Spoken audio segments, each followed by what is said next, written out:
So, as I said, I'm a member of the Conseil d'État, so a judge, but I'm currently seconded as public law professor to the University of Paris-West Nanterre, and I will present our the different organization I'm taking part to. Brief outline. I will, as an introduction, so present the institutions of the Conseil d'État and also the academic institution in which I work, definitions and caveats. And as a first main topic, I would like to identify some of the main features of contractual PPP schemes that could be used or on which we could, make leverage, to maybe renew the practice of PPP in the present context, and some conditions of success, and of course a word of conclusion. Anyway, just a few words of definition, because PPP, as you know, is a rather ambiguous word. So I would recon on a very precise definition, which is given by a World Bank PPI data update note. And I suggest that we work on such item, on such concepts. That is to say, a PPP bundles investment and service provision into a single, in most cases, long-term contract. And for the duration of the contract, the concessionaire will build or rehabilitate, manage and maintain and operate and control the assets in exchange for some combination of user fees and or government transfer payments, which are its compensation for the investment and other costs. The corresponding government commits to make in-kind or financial contributions to the project, whether through subsidies, guarantees, shadow fees, and or availability payments. And PPPs can create direct or contingent liability on the granting authority, end of quote. And I think, so we will focus on that kind of PPP scheme, letting alone what I call full privatization or divestiture of utilities. Now some caveats. We know well, and we are fully aware of what I would call the PPP fatigue. After the huge boom of the of PPP projects in the 1990s, there was a sharp downturn into the PPP projects, and we also know that there were some major failures. However, I think our assumption is the following: the budget crisis and the pressing need for public infrastructure in lower developing countries contribute for a growing demand in a new generation of PPP schemes. And that's, I think, the issue that we should address today and maybe in the future in the community of practice.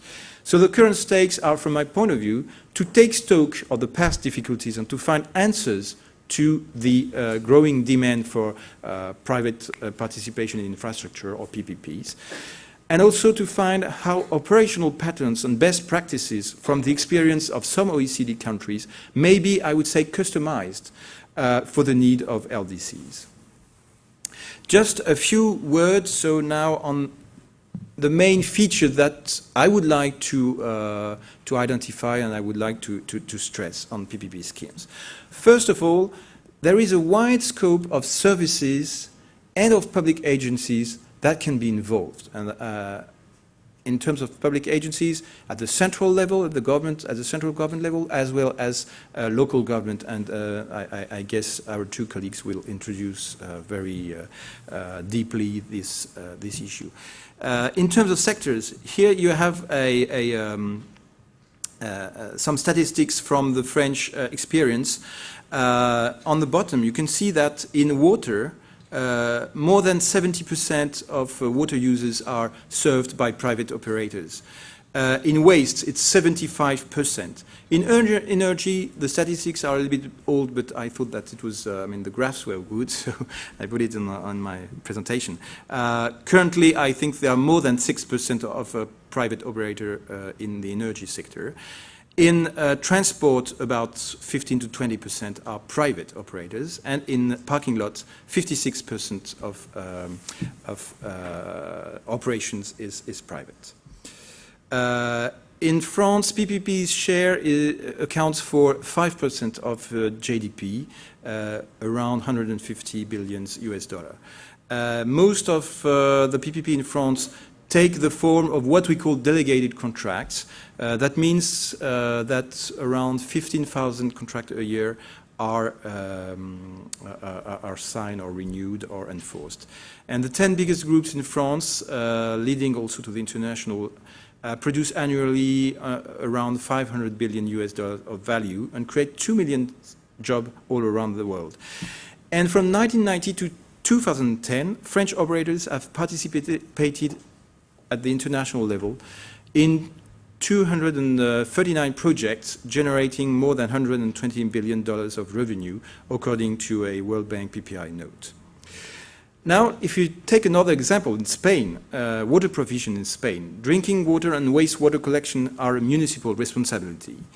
And 50% of Spanish water users are supplied by private or mixed operator through PPP contracts. Which gives you a picture of how PPP could be developed in several countries. So some advantages or some features of contractual PPP as compared to divestiture.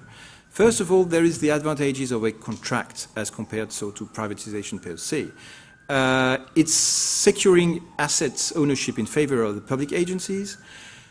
A contractual scheme, from my point of view, gives more flexibility, if not resilience, than a pure divestiture.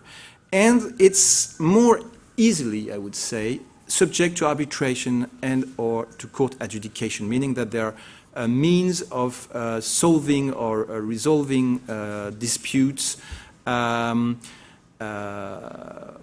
before going to a face-to-face confrontation between the private operator and the public agency.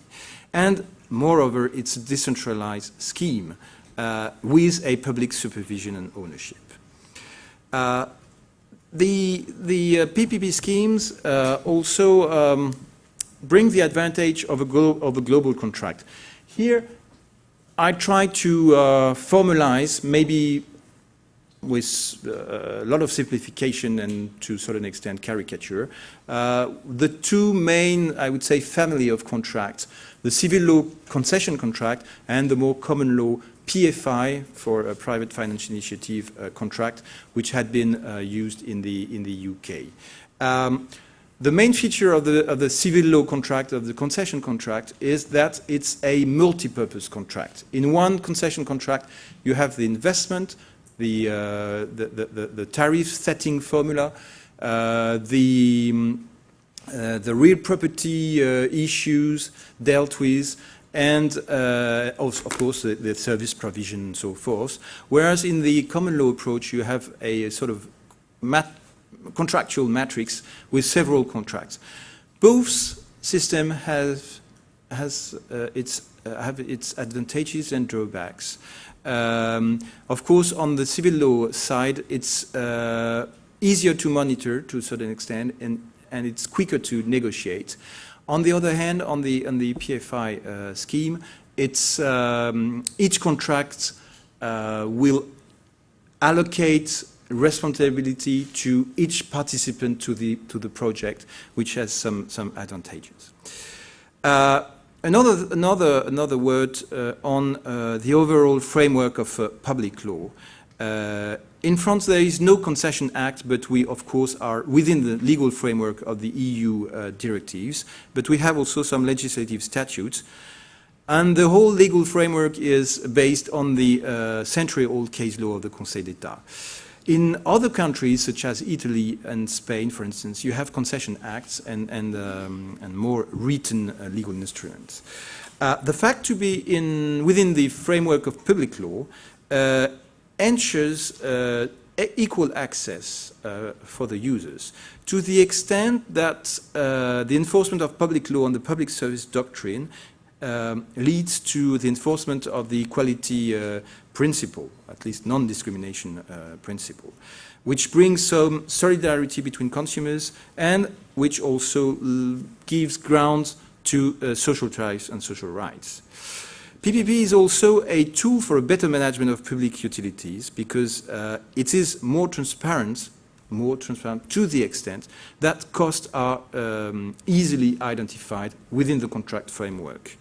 It puts more pressure on the utility and the private operators in terms of quality and accountability because there is a time limit within the contract. There is competitive renewal and, for the better or for the worse, there is more citizen scrutiny. I will pass on quite quickly on these on the next slide. What we can find is a trend towards hybridizing of contractual schemes, taking in account a range of risks of construction, readiness, commercial and operational. You have here a matrix or a diagram showing the different French contracts used given the different risks taken into account. Now, some conditions of success, and I will finish on that. There are some, of course, there are many conditions of success, but I would like to stress a few of them. Competition award.